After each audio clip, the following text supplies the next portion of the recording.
Picture this. You're walking down a dark road at midnight, surrounded by the silhouettes of leafy trees rustling in the waning wind. The road ahead is lit only by the full moon above. Why are you walking this road at midnight on your own? That's only for you to know. Suddenly, out of what feels like nowhere, you come to a trestle across a stretch of river. The water is shallow, but in this light, you couldn't possibly tell. The bridge feels like your only way across. You check behind yourself for any trains, not even having ever been aware the small town you're visiting had any rail. You step across, step by step, over the metal tracks, a shiver on your spine as you reach the halfway point. The wind changes and your hair stands on end. Then from behind, seemingly impossibly, you hear the unmistakable bleating of a goat. At any other time, any other location, this would be endearing. Right now, it's terrifying. Too scared to turn around, you keep walking, hopeful that your imagination is playing a cruel trick on your senses. The noise, growing louder, is paired with footsteps now behind you. Or maybe they're your own footsteps you're hearing louder now, as you pick up your pace. Step by step, bleat by bleat, track by track, you push forward across the bridge, knowing that turning around isn't an option anymore. Why is it not an option? It's just it's the sound of a goat. Like, it's not the most horrifying screech. Like, that wouldn't be super uncommon. It would be scary. You'd be scared. You'd be scared. You'd be so scared. If you heard a goat sound, I'd be like, no, it sounds about right. Even turning around and seeing a goat would be terrifying at that point. Eventually, as luck would have it, you make it to the other side. The noise has disappeared, replaced by the sound of silence. Little did you know, you have just successfully crossed the infamous Pope Lick Trestle, nestled in Louisville, Kentucky, a bridge infamous for the Pope Lick monster, one of the many forms of the Goatman legend. You're lucky to have escaped with your life, for not everyone has been so fortunate. Welcome to The Red Thread, a brand new show where we talk about deeply interesting things like cryptids and conspiracies, and we deconstruct them and discuss them for you in detail to figure out why. Why does this thing exist, and why has its impact been so large to so many? I'm one of your hosts and resident short story writer, Jackson, and I'm joined here by my fellow co-hosts, Isaiah and Charlie. Do you guys want to introduce yourselves or anything? Tell your own stories, perhaps? I want to say that was beautiful. That was incredible. Just happy to be here, really. That was stunning. Yeah, I messaged my boys here and said, hey, you guys want to sit around the campfire and hear a story I've been concocting?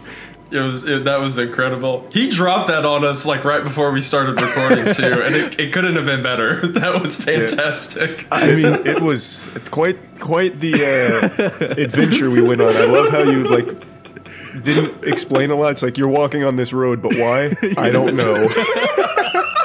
I'll tell you what, guys. I wrote this while I was waiting for you guys to join the call, about 10 minutes before we started recording here. I wrote it literally as I was waiting. It's 2:30 a.m. Well, now, it's not the finest work. You have to do one of those for every episode. You know that, right? Yeah. I'll make them progressively darker and darker. It'll be Great. It'll start to genuinely get concerning. I'm so excited. Well, what a fantastic start to the show. Well, thank you everyone for being here. This is The Red Thread. As Jackson mentioned, we're going to be breaking down and discussing a lot of horror stories, urban legends, conspiracy theories, and what have you, talking about why they're there and why they're so scary. I, of course, am Isaiah, but you probably know me as Wendigoon, and it's an honor to come on board as part of the official podcast brand and start this show with you boys. It really does mean a lot. Thank you. Well, that was so sweet. Now, Charlie, you do something as nice as that, please. Hey, I'm resident Goatman enthusiast Charles. I like to keep my finger on the pulse of anything Pope Lick related, so it felt like the right fit. Finger on the pulse of Pope licking. Look at the resident expert. I brought Charlie in because I know no one knows Goatman as well as Charlie, so that's why he's here. I'm expecting every subsequent episode of Red Thread for him to interject about certain things, like, and relate it to Goatman only. That's gonna be his only input going forward, I think. How does this creature tie into Goatman? Are they friends at some point? Yeah. So just for some information, some behind the scenes stuff for the people at home. Red Thread started with us basically. We all have a shared love for this kind of stuff. I think these cryptids and the darker elements of like internet folklore. I'd say things that kind of like really were expanded upon during like the internet's boom. Like people, my first interaction with Goatman was the 4chan thread. The Anansi's Goatman story. Is that how you pronounce it? Yep. Yeah, I think it's that one. And Anansi's or whatever. They know what we're talking about. Yeah. That was definitely the biggest one. And I think that happened. I read that one during high school, and I was like, shit, this is so fucking cool. I love shit like this. And my contribution to the field, as some may know, is the Ghosts of Halo 3 documentary, which is on my YouTube channel. So I have been in the field. I've gone exploring for these kinds of cryptids and stuff. So not to like, boost myself up or anything, but I am a bit of an expert on the matter. I spent many days in that game trying to find that ghost. And you got him too. I did get him. I had a documentation on it. You can check that out. So, what was your guys' first kind of interaction with Goatman? I remember. Well, actually, no. Charlie is the Goatman expert. He should go next. Yeah. Go sorry. Yeah, I just get pretty passionate. I understand. I learned about Goatman when he killed someone. So back in 2016, there was a Goatman expedition, and there was a fatality. So it was in Ohio. A woman and her boyfriend were exploring, looking for like the Pope Lick monster, and then the woman fell off the bridge and died. Yep. As we'll get into in this episode, there are many different Goatmen I've noticed in my research. It's interesting because there seems to be a Goatman for pretty much every state, and even within states, there's multiple Goatmen across different counties. It's kind of like a folk legend that has spread and created additional variations based on, where people have migrated to, I guess, or where they've moved to. And this is pre-internet, by the way. This is like during the 70s, 80s. So it's existed for a long time, this kind of legend. It's important that you also recognize that it could just be one Goatman and he happens to be nomadic. True. So he could be migrating, yeah. I guess we've never seen two Goatmen like at the same time. We've never seen one Goatman at one time, actually. True, I guess Hey, watch your mouth. I didn't mean to discount all the evidence. Don't say that about her. She's beautiful to me. I guess that kind of ties in quite nicely to the appearance of Goatman. I figured that's where we might want to start this episode because it's the kind of the basis of the character itself or the living legend itself. So did you guys want to get into the appearance at all? Is anyone here well versed in the appearance? Can they paint a picture? I think I'm pretty familiar with it. So my first interaction to Goatman, similar to Jackson, is when I was in high school. I came across a story. I think it was the Mr. Creepypasta narration of it, actually, if I remember right. And I remember listening to it and being just scared out of my mind for like days on end. And then I made all of my friends listen to it, and then they quit talking to me after that. Not because they thought it was scary, they just thought I was weird. Which, I mean, fair play on that. But the story of Goatman has creeped me out ever since. It also has held a particularly special interest to me, where I'm Christian and naturally fear things like demons, supernatural, all that kind of thing. Goatman is obviously very demonic in nature, the whole goat head of horns and whatnot. So because of that, regardless of how many cryptids or mythologies I read about, he always has a particular place of fear to me. He always creeps me out. Anytime I'm in the woods at night and hear something that sounds out of place, he always comes back to memory, and not in a good way. And I think that speaks a lot to the mythology he's kind of built around the people that live in the regions he's near, because I have family who live near Louisville, Kentucky, And the legend of Goatman to people who go out at night isn't so much tourist destination as much as it is something to be afraid of, something that keeps them up at night. And of course, one of the reasons for that is his appearance. Mm-hmm. So to paint a picture, he's usually portrayed as obviously half man, half goat. It's usually the bottom half is human and the head part is goat. What's the Greek, like the Greek god Pan?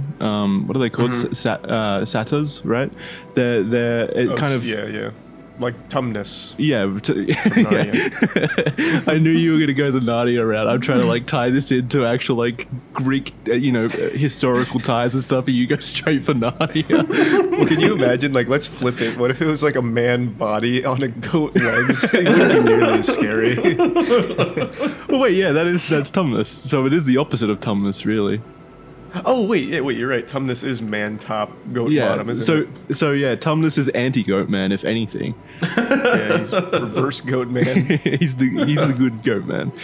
So yeah, he's definitely, Goatman definitely has like historical kind of context within that, even within like ancient Egyptian mythology with the Egyptian god Noom. Who was also portrayed with like a ram's head. This seems to be something that's prevalent in just human history in general, taking a human figure and attaching a animal's head to it, and goats are like no exception. It's definitely happened a lot in the past. Satyrs and Noom are just one example of that. And what I find interesting is that for all these stories of Goatman, believe it or not, we do not have a confirmed picture of Goatman currently, so I can't actually show you anything. But what I can show you is recreation of Goatman by an artist who goes by the username Vigakt on DeviantArt. So I think this is probably the most prevalent image I've seen of Goatman, like the one that's most shared, I guess. Of Goatman kneeling over a assumed victim in the forest, reaching out for the camera. You guys have seen this one, right? Yeah, it looks like a Mr. Beast thumbnail. Yeah. Thank you, Charlie. That's my contribution. Yeah, your contributions have been on fire. I just relate it to pop culture. He's our pop culture nerd for the room. Speaking of which, I haven't actually looked into it. Is there a Goatman movie? So there's like some lower budget, not as great stuff. Goatman more so pops up in a lot of other movies and stuff. One of my favorite movie scenes that my wife can attest to is one of the few times I've screamed out loud while watching something was during the movie Ghost Stories. It is a kind of 3-part anthology horror. It stars, not to bring it back to pop culture, but the guy who played Frodo in the Hobbit trilogy. Oh, right. That guy. Elijah Wood, yeah. No, not the Hobbit. Lord of the Rings, Hobbit. the Hobbit. Whoops. Frodo's now, whatever it is. You know what I'm talking about, the little blonde British man. Yeah, that guy. Anyway, him. Hugh he's Grant, in that I movie. believe. What? It's not Hugh Grant. It's the only blonde British man I can think of. Hugh Grant's not blonde. He has been blonde in the past. I only know him as a blonde. Okay. So yeah, not Hugh Grant, that guy. He's in the movie. It was a popular film, but the second short is about a young boy who is being terrorized by visions of the Goatman. He keeps seeing Goatman getting closer to his house. He keeps imagining him, and it culminates in an encounter he had on a dark road at night. And it ties into a lot of the lore, because a lot of the stories around Goatman involve people getting lost in the woods at night, people trailing too far off the path. They kind of ascribe him as a hook hand figure of sorts. So the story of Ghost Stories kind of ties into that, but there hasn't been a ton done with it. I think the fields of Goatman, so to speak, are ripe for the picking. I think more people should do stuff with them. It definitely, from what my research kind of gleamed, it definitely seems like most of the stories to do with Goatman are just like local legends, people within high schools or folklore communities within those kind of small counties take this story that has already existed from other places and kind of co-opt it to their own kind of, location. But they always the legend itself always shares a few core kind of characteristics beyond just the Goatman himself being, you know, half goat. There's this quote from a book by David J. Puglia, I think. I don't know how to pronounce his last name, but it's from Contemporary Legends Series 3, Volume 3, Getting Maryland's Goat, Diffusion and Canonization of Prince George County's Goatman Legend. And he says, the 7 legends that form this most common type share numerous typical motifs. Each includes most, although not necessarily all, of the following. Number 1, the Goatman is an old hermit with the head of a man and the body of a goat, or the head of a goat and the body of a man. 2, who lives in a shack near a 1-lane bridge. 3, he was a goat herder in the past. 4, during one of the moon's liminal moments, so like full moon or like an eclipse or something, he shows up. He stands at the bridge. Number 5. 6, throws bricks or rocks at passing cars. 7, while bleeding like a goat. 8, he has damaged passing cars and forced a few off of the bridges themselves. 9, the Goatman may have been killed when children set fire to his shack originally. And 10, the informant, and this is probably the most important point, number 10, the informant has never seen Goatman but knows others who have. So it's definitely a legend that's just been shared through like kind of like oral history, I guess, that form of legend, folk telling, just telling a friend that you've known a friend who's seen Goatman, and that's enough proof, basically.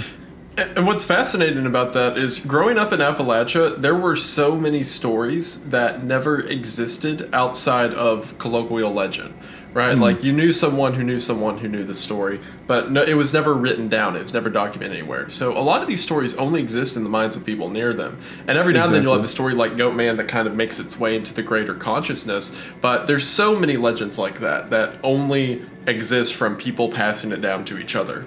Yeah, exactly. And I think most legends start that way.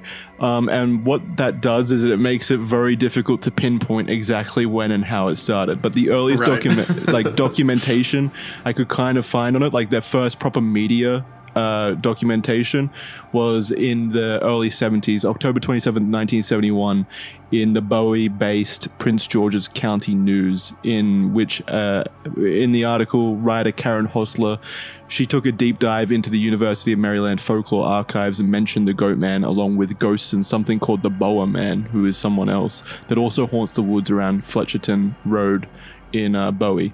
So that was the very first kind of written documentation I could find on the Goatman, but who knows how many decades before that people have just naturally been spreading the story.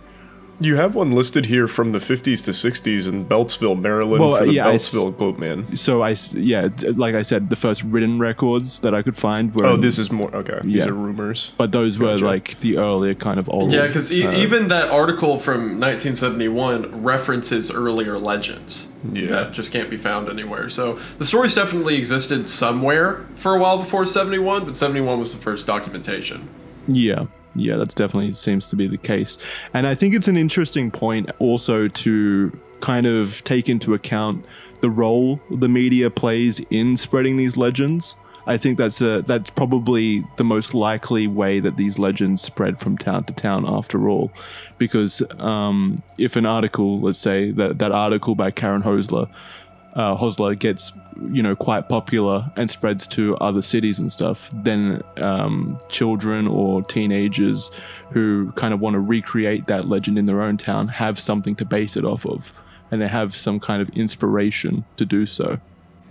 Not even just that, but throughout time, it's shown many, many, many times that if you start putting an idea out there, people like run with it subconsciously, like mass hysteria type thing. So maybe you have a bunch of people out near the woods and they start hearing things like, oh, it must be the Goatman because I heard about the Beltsville Goatman on the news or whatever.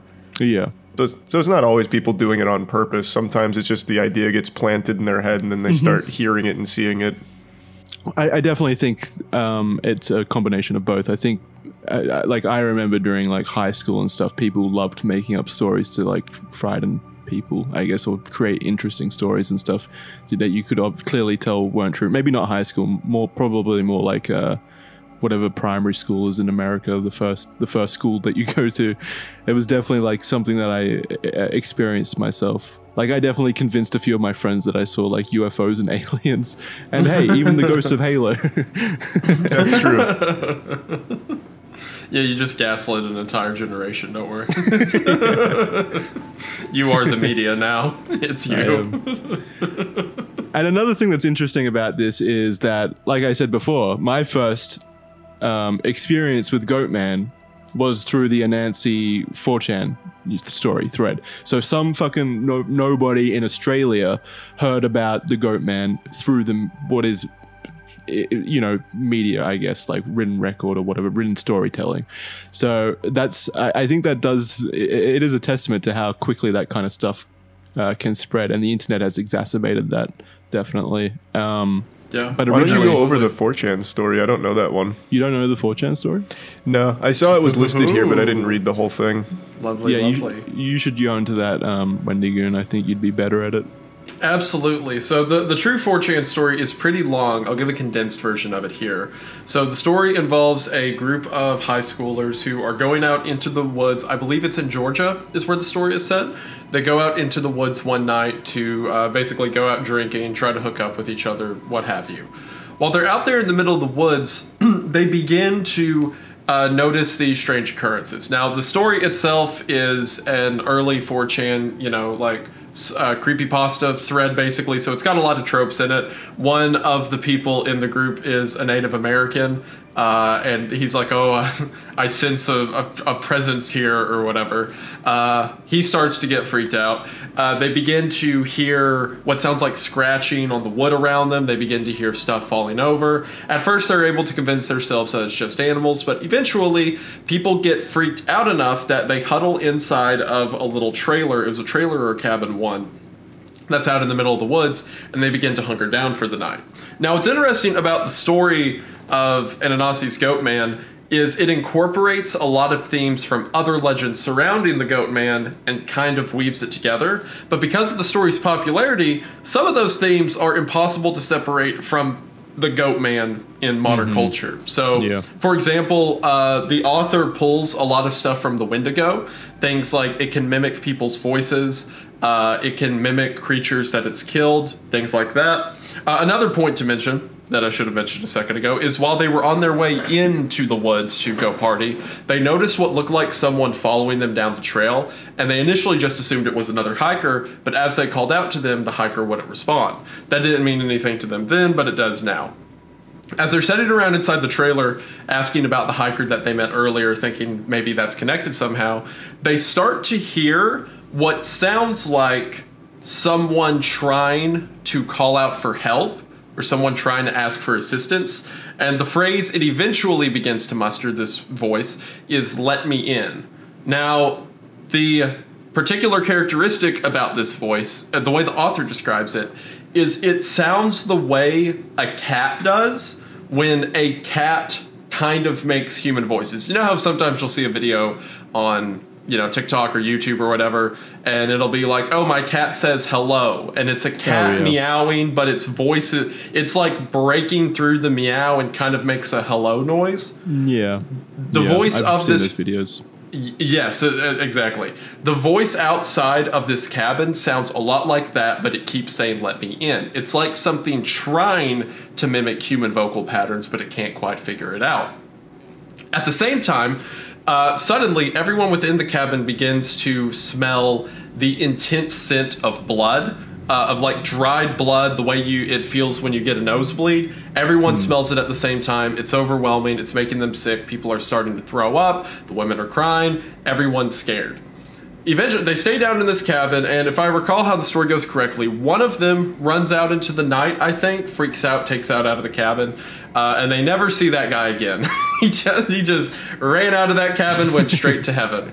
But the rest of them stay hunkered down within the cabin itself. With morning light, they all decide to get out of there, and as they make their way out of the woods, they see that hiker again, the same one who was there the day before, And this time, it looks like he's trying to follow them, whoever this hiker is. Everyone freaks out and begins running, but no matter how fast they run, the hiker's always the same distance behind them. It's almost like he's teleporting to follow them out of the woods. Eventually, they get out, they never see their friend again, and the story of the Goatman is left as is. So it takes some of the elements, like the Goatman is a creature who terrorizes people who are out in the woods at night, but it also adds elements like the mimicry of humans that it's killed potentially, or mimicry of human voices, the scent of blood. And because the story got so popular, a lot of people just associate those details with the Goatman in general. But it was certainly one of the first instances of Goatman making its way into online media. Yeah, so like I said, this was my first foray into Goatman originally, and it was my only image of Goatman up until the time when I started doing research into Goatman, when Charlie suggested this as our first topic. So I did have that kind of image of Goatman going into this, something that could mimic the voice of the sound of humans, basically, to kind of draw out its prey and stuff like that, like you said, with the shape-shifting and such. So when I really got down into the core legend itself, the cryptid that existed before the 4chan thread, I was pretty surprised to see that he is just basically a Goatman hybrid with an axe. Usually that's how he's usually portrayed in old history, is someone who was either like killed by townspeople, or his shack had been set on fire by children or something like that, and he had been a goat farmer, and then through some act of vengeance or like need for revenge, he became the Goatman after death. And he would terrorize that town. Since we mentioned like the 4chan story, do you want to talk about the original legends of like the Maryland and Texas Goatman? Yeah, sure. So I mean, like I was saying before, there's so many different Goatmen. It's kind of hard to separate them at a certain point. But the very first one that I could find was the Beltsville, Maryland Goatman, who I believe the story with this one was that he what was it? He would basically just attack pets, livestock, and occasionally humans. That's the story that people tell. But he was just a dude that became the Goatman, and he haunted Beltsville, Maryland, around like the bridges there. Well, he also threw rocks and bricks at cars, right? Yeah, or is that the different variation of him? Yeah, I mean, there's probably stories about him throwing rocks and bricks at cars as well. I think that's something that, again, is like shared among most of them. Did you have any more information about this particular one, Isaiah? Yeah, so the Maryland Goatman, it's interesting how different cryptids work their way into different cultures depending on where they're at. Like, for example, a lot of cryptids that are found in the American South tend to be much more violent, typically, whereas cryptids of the American North or Northeast tend to be more nomadic, kind of like harbingers of sorts. And that's even seen in the Goatman because there's a Texas variation and a Maryland one. So the Maryland one is typically described as sort of a scarecrow of sorts. Like, it appears in the woods. Maybe you'll catch a glimpse of it. Mostly you'll just hear it running around at night, but it never overtly attacks people. The only time it does attack people is when people have lost their way, gone somewhere that they shouldn't have. Similar to stories like what Charlie mentioned. They're driving their car in the middle of the night, and a rock gets thrown at the car. There's other stories of, there's a lot that tie into old hookup culture. Like, a couple drives their car down a dirt road to make out, and then they'll hear scratching around the car. They'll drive away, and then when they get home, they see these giant claw marks going alongside the vehicle. There's stories of people's tires getting slashed, windows getting broken, things like that. But for the most part, the Goatman is described as a creature who sticks to his own and only breaks stuff if you begin to mess with him. He's not an outright killer, as some variations of the creature are, like the Texas one is. But the Maryland Goatman is often depicted as maybe a bit more, I won't say supernatural because the Texas one is too, but a bit more spectral, so to speak, than others. He kind of appears and disappears at whim. He can be right in your face, you can't see him. He can kind of be out on the plain, so to speak. He's much more aloof than like his Texas variation. Right. So, but they both are pretty violent? Yeah, so, well, I mean, the Maryland one's violent, at least as far as the stories go, as far as, like, throwing rocks at vehicles, slashing tires, stuff like that. Most of the stories around the Texas Goatman is that he outright kills you. Like, he just shreds you into pieces. I've got an interesting update on the Maryland Goatman. So as of 2023, January 21st, it seems that something has snapped in his brain and he's lashing out. According to a folklore expert named Thomas Markham, he believes that the Goatman is responsible for at least 5 deaths recently. Oh, recently? Yeah. Recently? He says since 2019, there's been a lot of murders and grisly sightings reported near where Goatman is reported to hang out, and he attributes all of that to Goatman kidnapping and killing them. Oh, wow. Interesting. There's another. I'm pretty sure. Wait, what if this researcher's just killing people and he's blaming it on the good name of Goatman? Goatman killed this woman and buried her body over here. I saw the whole thing. I've been tracking Goatman for days. Found all of these bodies. Arrest him immediately. Coincidence.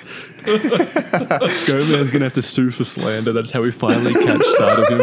He's like, guys, look, I throw rocks. I wouldn't do something this disgusting. God, good lord. I don't like vehicles. Okay, this is preposterous that I would ever. I'm imagining Goatman in a little suit at court, like fucking having to stand trial against this guy. Yeah. He's got on an old like boiler hat from the 30s, but it's got holes cut for his horns to come out the top of. Yeah. It sounds like something out of The Wolf Among Us. Yeah, it does. Yeah, pretty much. But so with the Maryland one, there was an interesting one because there's a few Maryland ones from what I found. There's the Beltsville one, the Bowie one, the Hyattsville one, and they're all kind of different. But what was interesting to me was I read a story. I'm not sure which one it was, but I know it belongs to one of the Maryland ones, where it's believed that the story itself, like the story of Goatman in that region, kind of emanated from teenagers making up a story about or an explanation as to why there was a road in the city that was used as a dumping ground for dead bodies from like actual like, you know, criminals and stuff, like mobsters and stuff. So that's kind of like a anecdote about how communities can kind of take something really dark and kind of depressing, like a fucking body dumping ground for mobsters, and kind of concoct this story around it. Ooh, you know? the Goatman. The mobsters were never caught because of the Goatman having stolen their limelight. Yeah, meanwhile, it's just a super depressing story. Like, mobsters are just, like, slaughtering poor people in the region. It's like, it might be the goat person. It was genuinely, like, depressing stuff, like prostitutes who had OD'd and stuff. And then high schoolers had taken that and, like, it's the Goatman. These high schoolers showed up to body dumps throwing rocks at it. Like, oh, man. Yeah. I bet a goat did that. They would go out to these locations as well and perform their own little Goatman hunts and stuff, and then find more dead bodies, from what I recall from the stories. So yeah, definitely. It is fascinating. Like, there's a lot of legends that kind of birth themselves that way out of some real tragedy, and then they kind of make their way into the lexicon as these supernatural creatures or whatever. So yeah, that tracks with a lot of older beliefs and practices too, that something horrible happens, so it's ascribed this supernatural detail rather than the reality of it. Right, yeah, definitely. And also, it makes sense when it comes from high schoolers and stuff. Like, I'm assuming most of the Goatman stories, like, are born in that kind of way. So yeah, it does make sense to me.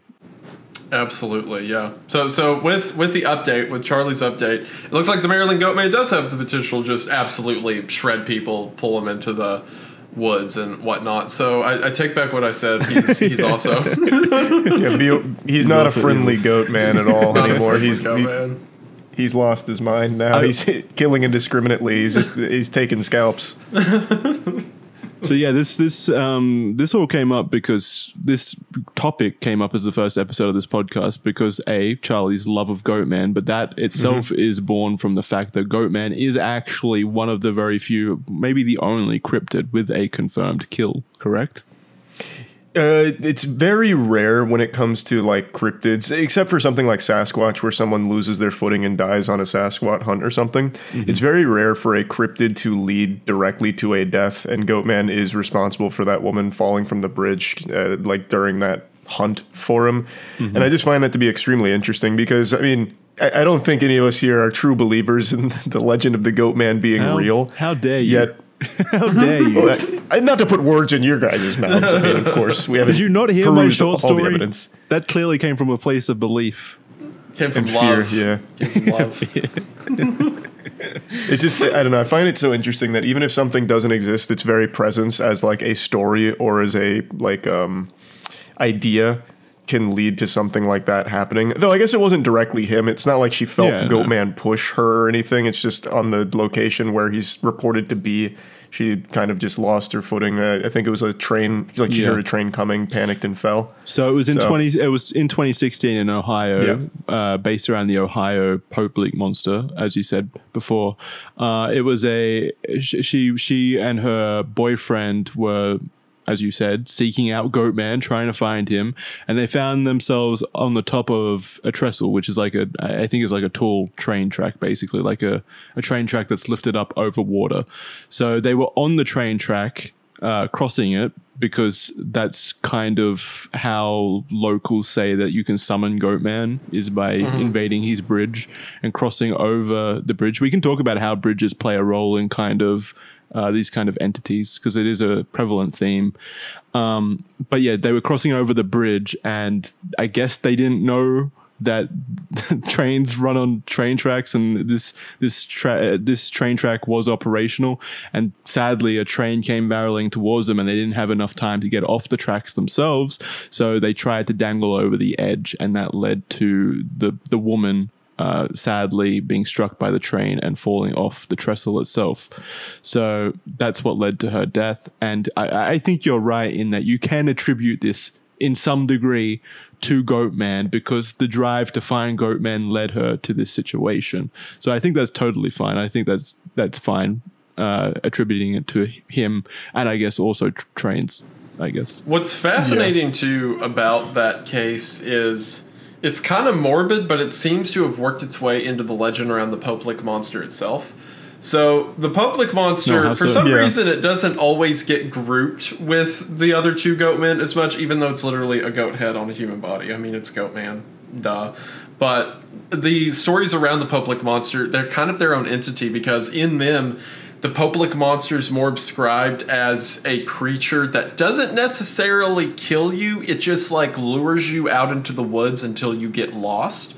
Like it will find kids who are wandering too far from their parents and have the kids chase him into the woods, and the kids are never seen again. Or perhaps Goatman causes you to get lured off a cliff. Like he'll mimic the voice of someone, make you stand too close to the ledge and you fall. It's more so of like a trick that it plays on people rather than maliciousness. So when this woman went out looking for the Goatman and she was killed by a train, there were firm believers in the story who were like, yeah, that's what it does. It uses some kind of hypnosis or suggestion to put you in dangerous situations in the woods. And it's kind of morbid. That's a really interesting perspective, yeah. It's kind of morbid, but like as soon as that happened, a bunch of the stories began to incorporate elements of bridges more often, and elements of like it tries to lure you onto a road at night to get you hit by a vehicle or something like that. So a bunch of people just heard that story and just went, yeah, that tracks, that makes sense. And then they wrote fan fiction about it. That's weird. That brings me to something else that's kind of interesting on this topic. So I don't know if you guys know this, but there's a Goatman cult. So I feel like there is potential for down the line Goatman enthusiasts to like end up being, you know, killers or something, to follow in the ways of the Goatman or whatever. Right. And it reminds me of Slender Man. If you guys remember. Yeah, if you guys remember the Slender Man stabbings, where two girls believed they were doing something on behalf of Slender Man, ended up stabbing a classmate like 17 times or something. She miraculously survived, but the killing is something that's attributed to the legend of Slender Man now. And I feel like Goatman's not far off, considering there is a cult formed around him. And in fact, one of the cult leaders, I suppose, his name is Ollie Asser. He dresses up in Goatman garb and stands at the Alton Bridge. And according to him, he said, "The last time I was here at night, I had one guy pull a knife on me. So either the cult will end up killing someone or they'll get killed under the belief of Goatman." Goatman got robbed. He got robbed like that.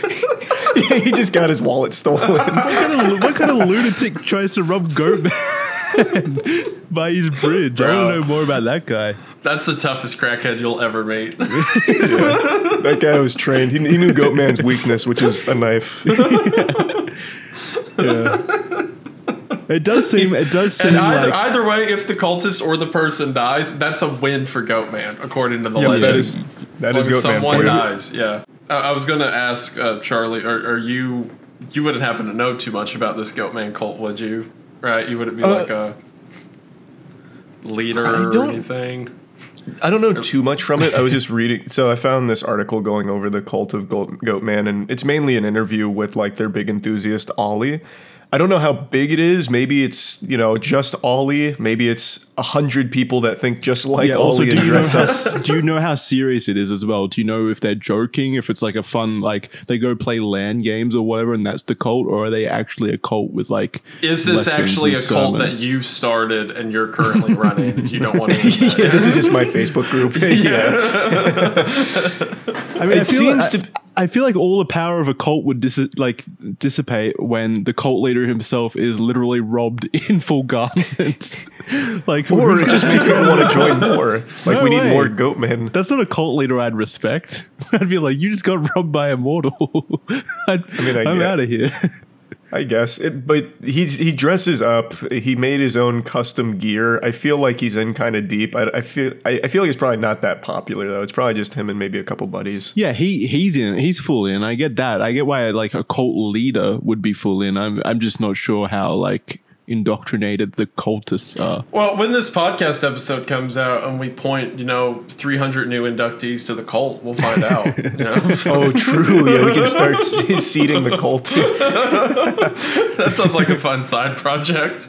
We can just check in on them every now and then and see how they're progressing. Yeah.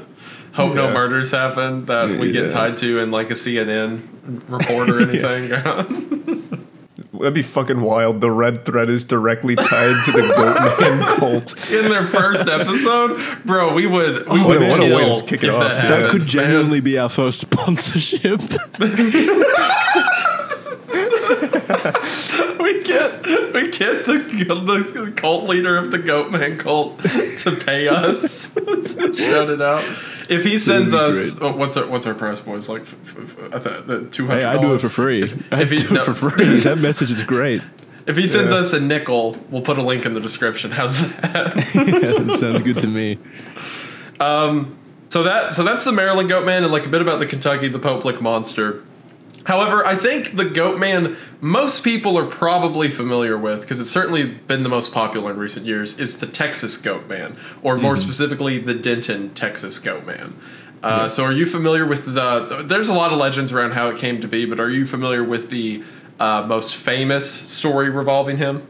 Yeah, if you mean the the black goat farmer who was killed by the KKK. That is the one that Ollie Asser worships, I suppose. So this is at Alton Bridge in Texas. Yes. Just as a little heads up. Yep. That's this one. So the Alton Bridge, or the Goatman Bridge, or I guess it's now called the Shane Madej Bridge because he stole it. In Denton, Texas, there is this old bridge known as the Alton Bridge. It's kind of trestle design bridge.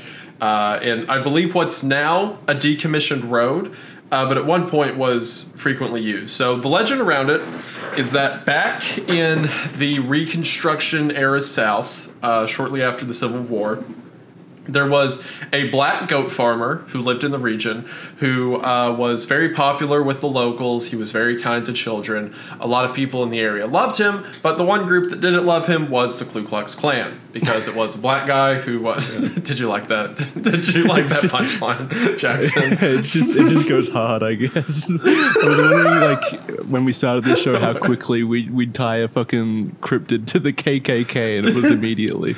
It was, what's that, 36 minutes, I think? Yeah. So, the Klan did not like him being a successful businessman. They had terrorized his property before, but this old goat farmer refused to leave the area. A bunch of people began to remark that he was as stubborn as a goat, just as kind as one to children, so he garnered the nickname of Goatman. He was, again, a kind figure, but he didn't want to move his family and lose his home just because he was afraid. And over a series of events, eventually the KKK captured him one night and hung him on the old Alton Bridge. Mm-hmm. But it was said that when he was died, a curse was brought upon the members of the Klan by his family or by the townspeople, depending on what story you put together. And a creature was summoned out of hell itself to rain terror on these men. Now, as the story goes, over the next decade, each one of them met some tragic end. One was found thrown off a cliff. One was found gored to death in his home. All these different stories, but it effectively implies that this Goatman went one by one and killed everyone. Some renditions of the story have it that it was the actual body of the goat farmer that became possessed and became this. Others say it was an actual summoning from hell, what have you. But one way or the other, this thing killed the people responsible for the hanging in the next several years to come. However, the price that they did not take into account when they caused this summoning was that the spirit did not go away. Once it was summoned, it could not be unsummoned. So ever since then, the Goatman haunts the forest and the area around the old Alton Bridge and terrorizes anyone who comes too close, and in most stories, kills them if it can get them by themselves. Mm-hmm. Yeah, I think this one, this one's an interesting one, but I think most people, even in terms of Goatman enthusiasts themselves, they don't necessarily believe the whole black goat farmer angle, because again, that's something that kind of like massive amount of killings and stuff can easily be disproven when there's just no records of it ever happening. Right. And like, also the other thing about it is, like, it is a particularly grim legend around the Goatman, because most of the other ones are like, oh, it's some old Greek legend, or maybe it's some scientist who did an experiment and created this. And this one's like, it was a man murdered by the KKK during a very brutal time in American history. It's much more dark than the other legends. But again, most of the time, legends of the American South are way, way worse than they are other places. Yeah, there's some kind of discussions related to Goatman about how the different interpretations can be flavored by the environment, I guess. Like, so during the 1960s, car culture was huge in these towns. Like, people were finding, teenagers especially, were finding that they could go places with cars, and they love their cars and stuff. They just drive around and stuff like that. They love cars. And so I think it was during that time period where Goatman morphed into that role of throwing rocks and stuff at cars, because that was just what was big at the moment. That's what was important to society. So I think a lot of these different things can be flavored by what is important in society at the moment. One of my favorite Goatmen, when I was doing my research, was the Maryland Goatman, because there's a prevalent rumor there that a scientist would perform experiments on goats in the Beltsville Agricultural Research Center, and he tried to fuse his own DNA with that of a goat, which then caused him to mutate into the Goatman. So I'm assuming there was some science drama going on in Maryland at the time when that's kind of theory. Or they just watched Spider-Man. Like it just sounds like a villain origin. Yeah, that's definitely the goofiest one. That's like my personal favorite story. The Yeah. idea that this guy was just like goofing off. It's like, oh no, I have become goat.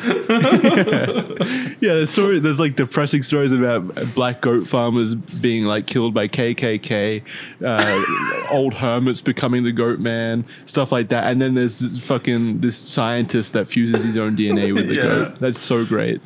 Yeah, that's the best. That's the Goatman I believe in personally. That's the one I want to believe. Maybe he's like actually a superhero out there saving people from falling off bridges and stuff like that. Like an angelic presence around the area. He's a guardian angel. I guess that is a good segue, Isaiah, if you want to get into kind of the more, I guess, religious connotations of the Goatman, because it's hard to ignore kind of the symbolism there with a goat's head, which is pretty inherently satanic, right? Right, yeah. So beliefs of like goat head imagery or animal imagery in general related to demons date all the way back to the Old Testament. So it was said that during the Old Testament, these fallen angels, which are demons effectively, these followers of the devil, would trick the tribes surrounding the tribes of Israel, or God's people. They would trick the surrounding tribes by appearing to them as these gods. They would claim themselves to be gods, and they could perform miracles. They could perform supernatural things as long as the people would worship them. So these lesser gods, as they're called throughout the Bible a lot, would present themselves always in these kind of human-animal hybrid forms. So, for example, Baal was often described as a bull, the head of a bull with the body of a man. Other figures like Moloch are similar to that. Figures like Dagon were described as kind of a half fish, half man creature. And it's believed by a lot of people, at least within religion, that these creatures would assemble themselves as a combination between nature and humanity, or a combination between humans and animals. So human-animal hybrids being used for demonic things dates all the way to back then. Specifically, goats were used a lot throughout the Bible as kind of a symbolism of sin, or a symbolism of the other. For example, in the book of Leviticus, I believe it's in chapter 16, it describes the protocols that the priest of Israel were to have whenever they take the sin of the sin of the tribe and put it on the blood sacrifice. There was a goat who it says the sin of the people would be put onto, and then the goat was to be driven out into the wilderness, that the goat was to be sent away from the camp as a symbolic gesture of sending your sin out from you. But physically, a goat would be placed as kind of the sin debt and then forced to leave and just wander out in the desert. So goats all the way back then were kind of seen as a sort of evil. And then even into the New Testament, in places like Matthew 25, when Jesus is describing Judgment Day, and he's describing the sinless sheep, or the followers of God, versus the goats who are placed on the other side. So the sheep are kind of seen as the righteous, and the goats are seen as the other. So goat symbolism's been used a lot for things like sin and that for a really long time. Now, particular goat-human hybrids are often associated with the devil, and one of the big reasons for that is because of occultism that developed a lot during the Middle, Dark Ages, times like that. Creatures like Baphomet, these things that were described as, particularly in witchcraft, as kind of a medium, the connection between the supernatural realm and our realm, as above, so below, that kind of thing. Right. They were seen as the bridge between the two realms. And naturally, the church especially believed a lot of these occult practices to be demonic, to be satanic. So a half-human-animal hybrid that is the bridge between these two realms that can give you blessings as long as you pray and worship it, people ascribe that to the devil. So figures like Baphomet, these half-goat, half-human creatures, were seen as satanic directly. And of course, as mentioned, that lines up with a lot of the beliefs in the Old Testament and stuff like that. Right. So goat head imagery, especially during like the Enlightenment period and early American like colonial times on, the goat imagery was explicitly demonic. It was always seen as that. There's been a lot of horror stories and stuff that have played upon that idea, but really what it meant for the people at the time was goats were seen as an omen of satanic worship. There's stories of people becoming afraid of churches or locals around the area who goats would appear around their house. It was seen as like sort of the orbiting of demonic forces around their presence. Goats are used a lot in early American folklore as like if the devil's trying to take your kids or whatever, you'll start to see goats or hear goats around the house. So that has been in the human consciousness for hundreds and hundreds of years. And then these stories of goatmen, these urban legends, begin to crop up around the United States. And a lot of the time they are explicitly tied into demonic imagery, like mentioned with the Texas goatman. Yeah. Legends around that of a creature wrought out of hell, or of something that was sent by the devil himself to destroy parts of humanity. Whereas even the Maryland goatman, while that one is much less explicitly demonic, a lot of the reason one of the reasons that people believe the story maybe cropped up originally is because around the 50s and 60s, it was a particularly Protestant Bible Belt time in the United States, and these kids that are going out, like you said, car culture, looking to go hook up, they want to be the counterculture to that. They want to do something different. Hey, mom and dad say goats are satanic. What if there was a goat man running out here in the woods? What if it was the devil himself? Kind of builds off of that. So naturally, the two go hand in hand with each other. But it's interesting how influences that date as far back as the Old Testament to ideas of half-human animal gods can, through culture, through stories, through legends, go all the way now to a scientist who did an experiment and turned himself into a goat person. It all ties in. Charlie, Charlie, you were raised religious, right? I remember you telling a story on the... Oh, okay. I thought you said on the official podcast I was religious for a couple of years. I wasn't raised that way. My parents never forced it on me or anything like that. It was your choice, yeah. Yeah, it was my my friend. He was one of my neighbors. He was the son of a pastor, and he would constantly be talking about the Bible and all of that. So eventually I got real deep into it for quite a few years. And you were never scared of goats? No, I actually never really understood where that came from until just now when Isaiah explained it. I actually never knew why goats were in particular viewed so demonic. What I want to know is, usually, isn't it during satanic rituals and stuff, they sacrifice goats? Yes. Yeah, but it doesn't have to be goats. It's any kind of sacrifice. Yeah, but in most situations that I've seen, they sacrifice a goat. If that's the symbol of Satan, why are you sacrificing it? If you're doing a satanic ritual, wouldn't you worship that? Oh, so modern Satanism is pretty different from traditional Satanism. There's not a lot of blood sacrifices and stuff like that in Satanism. Frankly, modern Satanism for the most part is posers nowadays. It's not as legit. It's not as cool as it used to be. Yeah, but it used to be begging for proper Satanism. I just want some good old fashioned Satanism. Okay, it's just I need a challenge. I haven't had a challenge in a while. But older Satanism, in the Dark Ages and whatnot, was more explicitly ritualistic in the sense of you could send up offerings to the devil, you could pray to him, you could do sacrifices and get what you want. And most of it was in direct opposition to Christianity. So, for example, what is the primary symbol of Christianity? God, Jesus, the Lamb. Like a literal symbol, like a sign. Oh, a cross. A cross, right? Yeah. What's the primary symbol of most Satanism? A cross upside down. Upside down cross, right? One of the primary signs of God's people is a star. One of the primary signs of satanic followers, upside down star. A lot of Satanism was just inversions of whatever Christianity was doing. So in Christian practices within the Old Testament, if you wanted to have your sins forgiven, you would lay your sins on the sheep, on a lamb, which was symbolic of Christ being the Lamb of God or whatever. And the counter to the lamb in the Bible is the goat. So if you wanted to have your sins, I guess, magnified and become greater to get what you want, instead of sacrificing the lamb, you sacrifice the goat. But if it was a true opposite, wouldn't you be giving life to to the goat instead of sacrificing. Well, so that. Go ahead. I get what you're saying. It's just I'm just it's weird to me. So in old religious practices, they were all built around blood sacrifice of some kind. The idea was humanity naturally has evils. There must be blood spilt to pardon those evils. Right, so okay. that So was it's like integral the thorough baseline. Yeah, it's integral that some blood must be spilt. So if the Christians spilled the blood of, well, they weren't Christians yet, the followers of God, if they spill the blood of the lamb, then we spill the blood of a goat. There's also symbolism to the lamb in Christian tradition being, because the whole point of Christianity is eventually Jesus was the final lamb, right?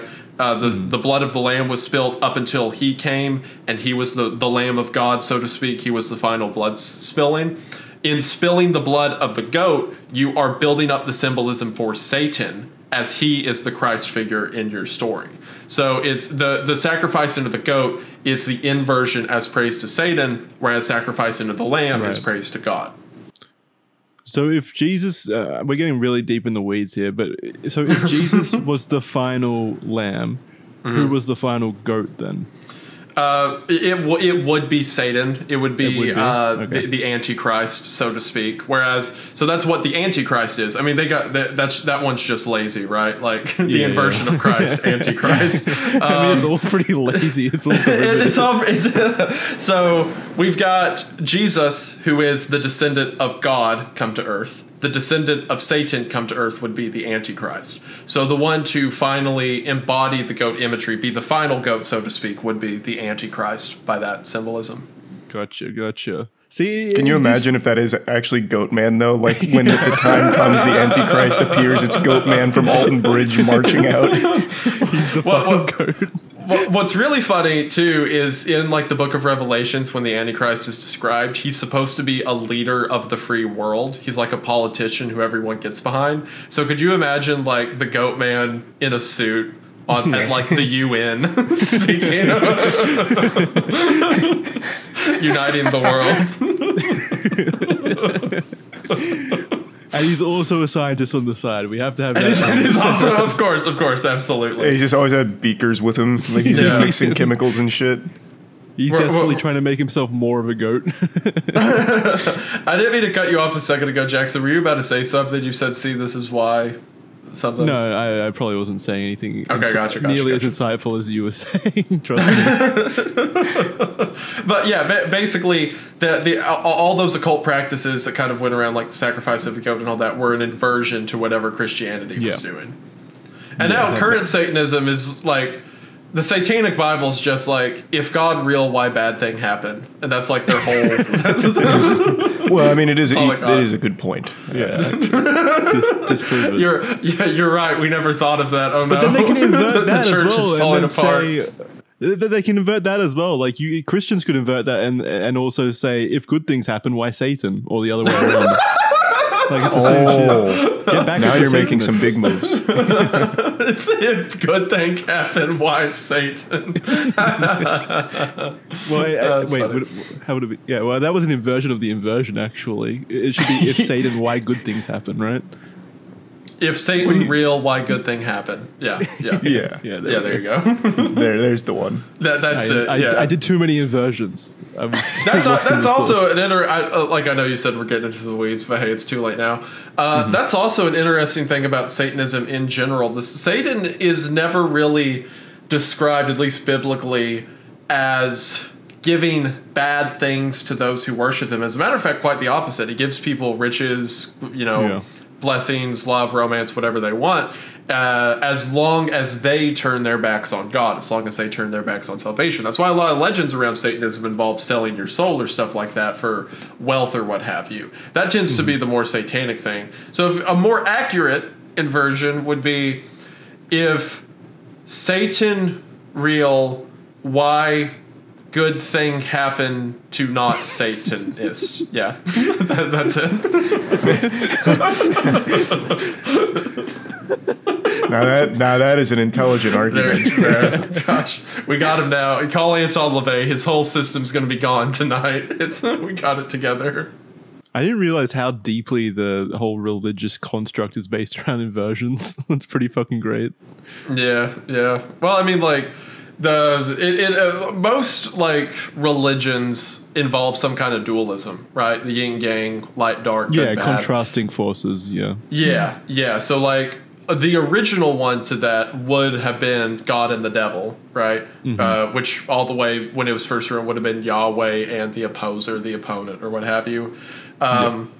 So it's interesting how that idea has kind of pervade its way through all of culture, so to speak. But yeah, because one side is the light, the other side's naturally the darkness. So what is darkness? It is the absence of light. So everything they have is just an inversion of what the light already was. That we were talking about Goatman. I didn't mean to get you guys. No, it's I genuinely, it all ties in. It definitely ties in. Like I can definitely see the religious connections with Goatman. It's kind of like, from my perspective, integral to the identity of him. It definitely feels like something that was born in that kind of image. Also, isn't there something to do with bridges and crossing over into the other world? That's why I originally thought bridges showed up so much in the Goatman kind of lore, is because I've always heard of bridges in the supernatural element as a threshold into the other world or the other, existence. Yeah. So the belief with most like traditions or mythologies or what have you is that the realm of the supernatural isn't in a place separate from us. Instead, it's all around us. We just can't see it. It's kind of like we both exist in the same space, just on different planes. So in most traditions, the way you cross over from one plane to the other is by entering these sort of overlaps or these sort of gateways that exist. And most of the time, these are described as being some kind of liminal space. And by liminal, I mean the true definition of like an intermediate, places where you're traveling, you transfer from one thing to the other. For that reason, staircases are used a lot in these legends. Crossroads are used a lot in these legends. Rivers Are used a lot because it's the transition from one state to the other, or the cross between two different paths, whereas a bridge is an example of that. It is the connecting point between one piece of land to the other. So naturally, if there's to be an overlap with our realm and the spiritual, the bridge is going to be one of those overlaps. So that's why in a ton of traditions, you'll see bridges being the hot spot for supernatural activity, or the place you go to perform a supernatural activity, to pray, to give offerings, something like that. So yeah, you'll see bridges pop up in a lot of these stories because they are a sort of liminal space. Absolutely, yeah. I think there's a lot of stories of people going to Goatman-related bridges to try to coax him out, like with the death, obviously, because it's like a place of high activity with like the supernatural. I think. Well, it's been that way for things even outside of Goatman, though. A lot of old school ghost stories and stuff always revolve around a bridge, or like someone living under a bridge, something around the area. Yeah, exactly. Yeah, absolutely. I mean, like, it goes back all the way to, like, old Irish traditions, like the troll under the bridge. Under the bridge, like, Yeah, it connects back a lot longer than Goatman. But it is interesting how Goatman is kind of this... Goatman's almost this endpoint for a lot of different beliefs, right? Like old religious beliefs, to old beliefs about bridges and whatnot, to local legends, to modern culture of the time. It all culminated in the story of this Goatman who roams around the woods and throws rocks at your car. Exactly. He's kind of like a melting pot of ideas. Like they've all culminated in the Goatman. He is the apex cryptid. He takes everything that works and he's perfected it. It's fascinating. That's what I think of when I think of Goatman too, the apex cryptid. Actually, that could be a good segment for these episodes. Where would you guys rank Goatman on a tier list? Of cryptids, he would... Yeah. I don't... it's hard for me to say S tier. He's definitely A tier, though, I think. Yeah, I was thinking A tier. I wouldn't give him S tier either. I'd probably give him A tier. I think S tier would be reserved for the ones that had like a legitimately huge impact on culture. Things like Slender Man or I think Bloody Mary would be a really fun one to look at. If you guys ever did that in school, where you put a penny on the side of a sink, spin around 3 times saying Bloody Mary. Yeah, Bloody Mary would be a good one. I did do that too. I was scared out of my mind while I was doing it. I was too scared to do it originally, but eventually she might still pop up one day. Maybe she's working her way through everyone one at a time. She's got a queue system. She's got like a support call center working for her to try to like optimize it. Or you take a number, stand in line. I never did it. I couldn't bring myself to. When people were trying to force me into it, I went into the bathroom and I just stood there for what I felt would be long enough to make them believe I did it. Charlie safe. Bloody Mary still gets you because she thinks you're a pussy. She's like, you bitch.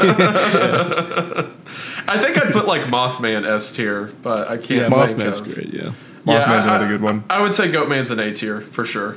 I really do think that you said that Goatman didn't have an impact, though. I think he, honestly, like outside of like movies being made about him, of which there are some like independent ones, I still think he had a pretty large impact on his own individual communities, at least. Maybe not like widespread or anything, but I think he definitely had one of the larger To be impacts. honest, my biggest problem with Goatman, now that we're getting into critiquing cryptids, my biggest problem with Goatman is I don't feel he's unique enough from a lot, you know. He ties into a lot of other cryptids of like standing in the woods, scaring people. Maybe he'll kill you, maybe he won't. Yeah. But as we discussed, he's kind of the culmination of just a lot of other beliefs that existed before him. Exactly. And he's cool and all, but I would say A tier. Well, now that I say all that, maybe I'd have to drop him down to B tier. Now that I say that out loud, we're just progressively insulting Goatman. Yeah, we're just making him mad. Yeah. I like think Goatman. the legend needs more unique elements. Like the scientist thing is great. Like that kind of stuff, fantastic.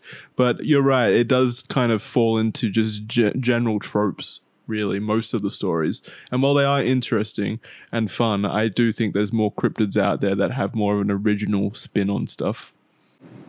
Yeah, absolutely. And as far as impact, I still don't think Goatman has the same level of impact. Like even Mothman fuels an entire community's like ecosystem for a little while. Like tourism, because of Mothman, is a huge part of that local town's economy, from what I recall.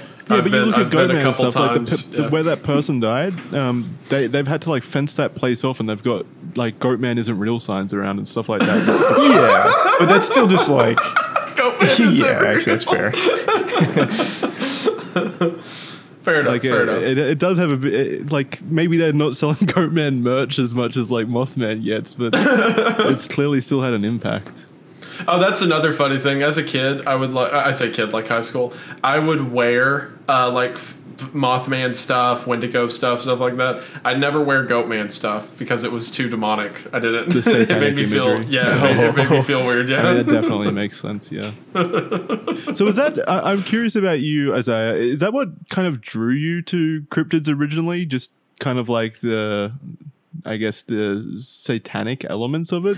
Is it interesting to you? What really like pulled me towards cryptids originally was when I was a kid, my grandfather would tell me all the stories about. I'm from Appalachia, so he would tell me all the stories about like the culture and the people. Stories like of like the Native Americans, the monsters. Stories of like of his dad, of his grandfather running into things that go bump in the night. He'd just tell me all this folklore and legends. And I remember as a kid being so fascinated with him. And that passion kept up with me till I got older. But in a way, kind of what I do now is similar to how Goatman's the culmination of a bunch of different ideas. My own passions now are the culmination of a bunch of different threads that were getting built throughout my life. Like I was a Christian, I was raised in church, so I understood those stories. I understood the stories, the legends my grandfather would tell me. I understood all of these, like the sciences, the cultures, the colloquialism, and I kind of started to putting the pieces together of like all of these facets of my life are connected in some way or the other. There's no part of humanity that exists in isolation. Everything's kind of the combination of each other.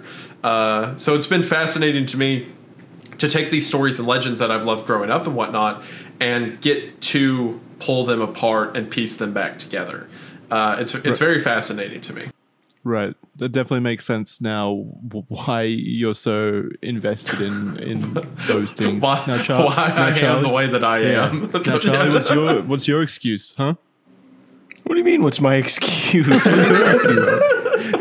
He's got this fucking awesome backstory and shit. Why did you choose Goatman? Just because someone died? Well, I mean, I think that is interesting, but he's a fucking goofball. I like that kind of stupid shit. It's beautiful. I love it. Talk about fucking inversions. He's got this like Isaiah's got this fucking cool backstory about how his grandfather used to tell him stories, and it tied in with like all the religious elements of his life and stuff like that, the cultural upbringing, and then you're like, oh, it's just cool shit.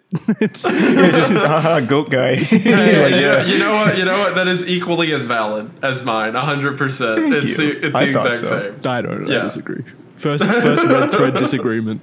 Hey, and to everyone watching, you're just as valid too. If you're a weird Appalachian boy, grew up on religion, or if you're just like Charlie and want to see people die on bridges, you know, it's all okay. Wait a minute. Wait just a minute. That's not what I said. But hey, that's the beauty about the red thread, right? We could take all these stories, we could tear them apart and trace the thread, right? That's the whole thing. Yeah, that's the fucking name of the game. Absolutely. Did you guys have any last minute questions or discussion points or kind of additional pieces of information about Goatman that you wanted to share? Nothing on my end. I think we hit everything, right? I think we about nailed it. Yeah. Yeah, appearance, legend, the earliest documentation. I never like to take a story, even though I don't, I obviously don't believe in Goatman, right? As far as the legend of Maryland, stuff like that. I still at the same time think it's lame to be like, here's actually why this creature isn't real, and here's why you're stupid for thinking that, going through the details. But I think we effectively talked about the real elements of it with the different traditions and beliefs that led up to it. So as far as the skepticism goes, I think we covered that pretty well in our own way without being nerds about it. I don't want to personally, I don't believe any cryptids are real, but I still find engaging with them extremely fun. I like the idea of going out and hunting for them and finding evidence of them. I've always loved that. Yeah. So I'm totally cool with people being into this kind of stuff. Like it's just fun. It's interesting. Why would you want to curtail that kind of why do you want to be boring and lame? Creative elements, yeah. I love that shit. So I didn't want to come into this on the angle of disproving Goatman or anything either. Absolutely, yeah. Just wanted to, talk about Goatman, give him the respect that he deserves. Yeah. All right. Well, if that's everything you guys want to share, that's going to do it for this episode. The first premiere episode of the Red Thread. We've been going for an hour and 20 minutes now, so I think that's a good amount. We've hit everything. Thank you to my fellow co-hosts, Charlie and Isaiah, for joining me on this journey. I really appreciate you guys joining the show. It's been a lot. It was a lot of fun, guys. It was a lot of fun. Thanks for putting it together. Absolutely. I love it. Thank you so much for having me. Cannot wait for the next one. Yeah, this is exciting. And thank you very much for everyone listening at home. Let us know your thoughts. Let us know what you thought of the episode, if you enjoyed it. Your support definitely means the world. We all really appreciate it. And otherwise, we'll see you in the next episode of The Red Thread. Bye, everybody. See ya. Thank you all for being here. Yeah, thank you.